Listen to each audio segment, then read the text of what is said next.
Hi வணக்கம். யூகேல இன்னைக்கு நிறைய இமிகிரேஷன் சேஞ்சஸ் நடந்திருக்கு. அதுல முக்கியமான 4 சேஞ்சஸ் ஸ்டூடெண்ட் இம்பாக்ட் பண்ண போறது என்னங்கிறத பத்தி இந்த வீடியோல ஃபுல்லா பார்க்கலாம். அதுக்கு முன்னாடி என்ன ஃபாலோ பண்ணிக்கங்க, அப்பதான் நான் யூகே பத்தி போடுற இன்ஃபர்மேட்டிவான கண்டென்ட் எல்லாமே உங்களுக்கு கரெக்டா வந்து சேரும். யூகேல ஃப்ரம் ஜான் 2027 இன்டேக்ல இருந்து ஸ்டூடெண்ட்ஸ் படிக்க வர்றாங்க அப்படின்னா அவங்களுக்கு 2 வருஷத்துக்கு பதிலா 18 மாசம் தான் வந்து ஒர்க் பெர்மிட் கொடுக்க போறாங்க. ரெண்டாவது சேஞ்ச் என்ன அப்படின்னு பாத்தீங்கன்னா, ஃபைனான்சியல் ரெக்யர்மெண்ட் ஸ்டடி விசா அப்ளிகேஷனுக்கு வந்து அதை இன்க்ரீஸ் பண்ண போறாங்க.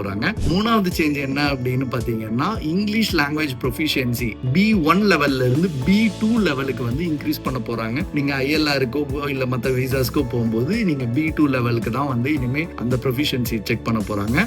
அதே சமயம் நாலாவது சேஞ்சஸ் என்னன்னு பாத்தீங்கன்னா, இமிகிரேஷன் ஸ்கில் சார்ஜ். அதாவது ஒரு பிசினஸ் வந்து ஃபாரின் ஒர்க்கரை ஹையர் பண்றாங்க அப்படின்னா இமிகிரேஷன் ஸ்கில் சார்ஜ்னு ஒன்னு கவர்மெண்ட்டுக்கு பே பண்ணுவாங்க. அந்த இமிகிரேஷன் ஸ்கில் சார்ஜ் வந்து 32% இன்க்ரீஸ் பண்றாங்க to discourage businesses from hiring foreign workers. இது மாதிரி இன்னும் நிறைய அப்டேட்ஸ் இருக்கு. அதை பத்தி அடுத்த வீடியோல நான் சொல்றேன்.